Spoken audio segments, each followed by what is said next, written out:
Smartphones in 2026 cost more than it did 3 years ago. The charger is gone, some features now have an expiration date, and the camera is probably making up what it shows you on a day-to-day basis. Now, I have been covering smartphones for a while, and I think the industry has been getting away with too much for too long. So here are 7 trends that need to die in 2026, starting with the cameras. I want to be very, very clear about something before I go into this. I'm not saying that phones in 2026 are bad. They are obviously impressive. What I'm saying is that what you think you are capturing and what the phone is actually producing are 2 different things. And the gap is getting wider and wider every single year. Every flagship phone right now is running your pictures through an aggressive processing pipeline before you even see the results. The phone looks at the scene, decides what it should look like, and produces that. And the reason this keeps getting worse is not complicated. Bigger sensors cost money, better optics cost money, but you know the thing that is cheaper? Better AI processing. So the industry leaned into software and started calling it innovation. I want a picture that looks like exactly what I saw and not what the phone decided to see. And I don't think that is a crazy thing to want. The spec sheet though tells a completely different story, and that is where it gets even more frustrating. 200 megapixels, 100x zoom. I remember when those numbers were impossible or would have sounded impossible. Now they're on a smartphone that still somehow manages to produce images with that unmistakable processed digital phone camera look.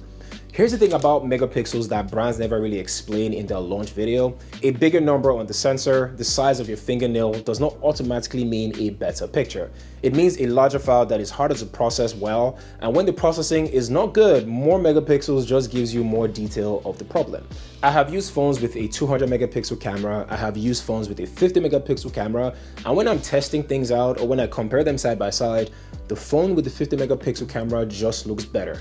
Every single time. The megapixel number is there because it wins in the spec comparison table, not because it makes your phone better. Okay, pick up a flagship smartphone from 2022. Now pick up its 2025 equivalent and you will notice that the 2025 phone is obviously faster, the camera is better on paper, but if I handed that same 2022 phone to someone without telling them the year, they would not feel like they were holding something that was outdated.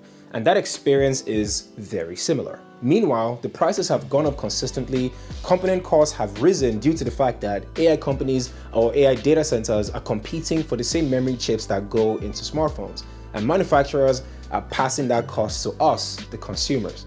It's fair enough to a point, but the premium keeps going up while the reason to upgrade keeps shrinking. And the brands that built their reputation on giving you flagship performance without giving you the flagship prices are moving up market as well. Now, the honest mid-range is getting harder to find. I think about what a phone cost about 5 years ago, what it could do, and I want to compare it to what a phone costs now and what it could do differently. When I thought about it, the math exactly doesn't feel right to me anymore, and neither does the next one. Remember when phones used to have like 20 different apps that you did not ask for or you could not delete? There was a whole conversation about it. Brands really got embarrassed, they cleaned it up, and then AI arrived and everything came back with a nicer name. On certain Android phones right now, there are folders that automatically download apps you never asked for. There are AI assistants that jump into your screen when you're trying to do something else. There are pre-installed apps from Microsoft and from LinkedIn, and brands that paid for placements sitting on your phone that you paid full price for. I paid for my device, and I should decide what is on my device. The fact that manufacturers think it's acceptable to put apps on a flagship phone that doesn't benefit me or I didn't want, and then dress it up like it's some AI feature is one of the most consistently disrespectful things in this industry. And speaking of things that have been going on for too long, back in 2020, Apple decided to remove the chargers from the iPhone 12. The reason that they gave was sustainability. Fewer chargers being manufactured means that it has less waste. And within 6 months, Samsung, Google, Xiaomi, and every other smartphone company all decided to do the same thing. Here is my issue with that. Apple produced 45-watt fast charging on the iPhone 16, no chargers in the box. So if you want the fast charging speed that is advertised as a feature on the phone you just bought, you need to spend more money on the right charger. Google also does the same thing. You have to buy the ability to use it separately. I understand the sustainability argument to some extent. Some people do have chargers already. I also know that removing a component that costs manufacturers roughly $12 for a product that costs over $1,000 is an extremely profitable decision. Both things are truly simultaneously, and I think consumers deserve to know both things are true. Because the next trend is another one where what they tell you and what they actually did or do are two different conversations. I want to talk about ultra thin smartphone trends that is currently happening because I think it is one of the most obvious examples of the industry building what looks good in the press release rather than what people actually want. In 2025, two of the biggest smartphone brands in the world launched ultra thin flagships.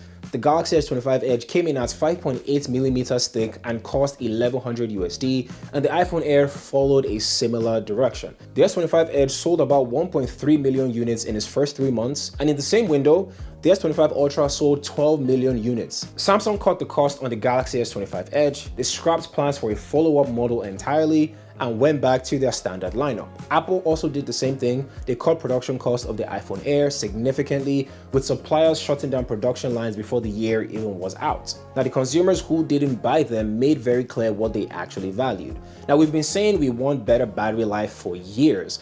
Every survey, every comment section, every conversation, and the industry keeps building thinner and thinner phones. I don't know how to make it make sense other than the fact that it looks like marketing departments have more power than the product team.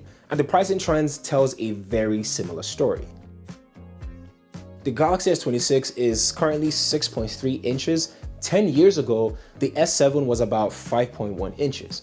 Every flagship since then has grown significantly. Every year, it gets a little bigger, not because anyone ran a survey and found that consumers wanted bigger phones, but because bigger screens fit bigger batteries, bigger hardware, and they generate bigger margins. Now, the person who wants a phone that can actually be used with one hand, can fit into any pockets, and they can reach the top of the screen without performing some kind of thumb gymnastics, that person is basically not being served by the flagship market anymore.